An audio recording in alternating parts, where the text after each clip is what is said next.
Well, our next guest, she's an author, political leader, and former Georgia House of Representative. I recently had the chance to speak with Stacey Abrams, a longtime supporter of voting rights.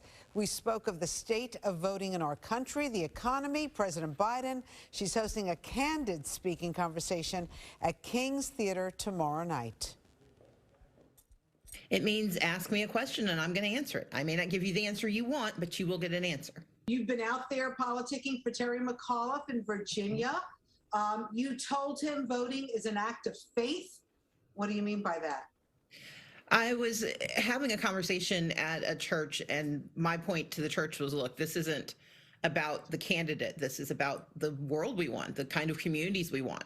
And when we vote, when we elect leaders, we're performing an act of faith. We're hoping that if we do our part, that the people we select will do their part.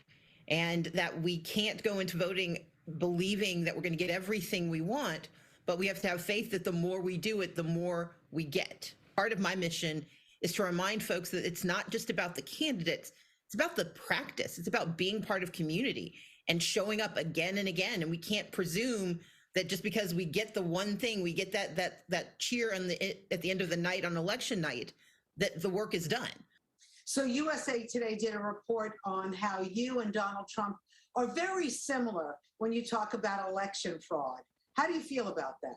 That is completely untrue. Number one, I don't use that phrase. This is not an issue of fraud. Fraud means to intentionally pretend to participate in an election and to do so with irregularity. My issue is voter suppression. My mission is to ensure that as many people who are eligible can vote. His entire modus operandi has been to eliminate votes and voters. I have never once sued to make myself the victor in an election. Every lawsuit I've ever filed was designed to ensure that more voters get counted. I have no say over how they vote. My responsibility is to ensure that they can vote and that their votes get counted. There is no similarity between us. I'm working to make sure we expand access, and he's doing his best to contract access. You know, a lot of people talked about Georgia's, restrictions. And when you compare them to New York, some people thought we were actually worse than Georgia. There are some ways that Georgia had good laws on the books. The problem is they spent this year trying to take away those rights that came along with those laws because they thought too many people used them. Georgia saw record turnout among communities of color and young people, and all of the ways they used to advance their right to vote have been constrained now. And so while we're pushing for more and better here in Georgia to undo the bad that unfortunately has been done by this recent law, we're encouraging other states to do better. And that's one of the reasons I'm a huge proponent of the Freedom to Vote Act.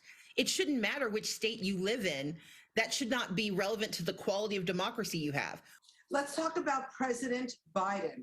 Approval ratings, as you know, are down.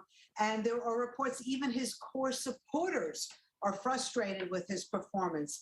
Where do you stand in all this? As a country, we have had a new president since January, and we have seen some of the most troubling challenges that have ever faced our nation come to a head. We need to acknowledge that we have gotten some extraordinary things. We have seen the child poverty in the United States cut nearly in half because of the child tax credit. We have seen progress being made in communities that were ravaged by COVID, who have the resources they need to start to rebound. We have a vaccine that's being disseminated to tens of millions of Americans every day.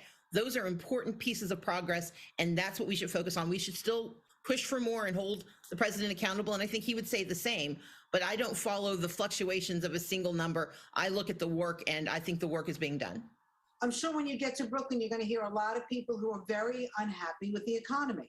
Yes. And, it's still going on. Some people are not happy with the spending plan that President Biden has kind of put forth to Americans.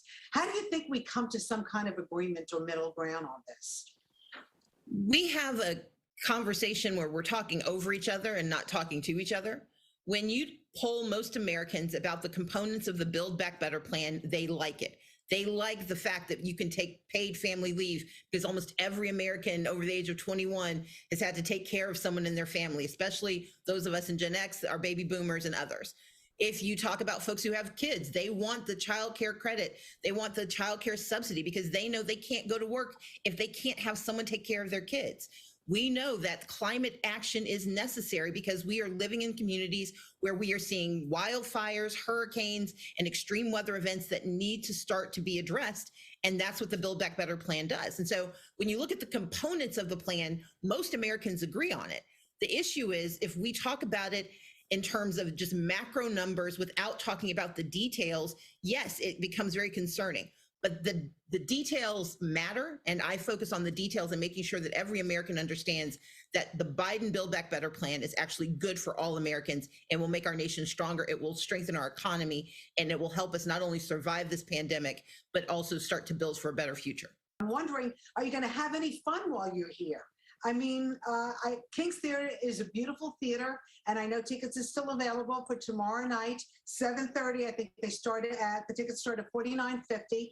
They can hear you in person. They get a chance to talk to you and ask questions. Absolutely. And look, I've talked about Rick and Morty. I've talked about romance novels. I've had conversations about Star Trek and Doctor Who. I can talk about TV for hours. I talk about books that I love. I'm open. And for me, this is just this extraordinary opportunity to be in conversation. And I don't know how anyone comes to Brooklyn and doesn't have fun. Exactly. You can't go to Brooklyn and not have fun. I like that. All right, you can see Stacey Abrams, as we said, speak tomorrow night at the King's Theater in Brooklyn.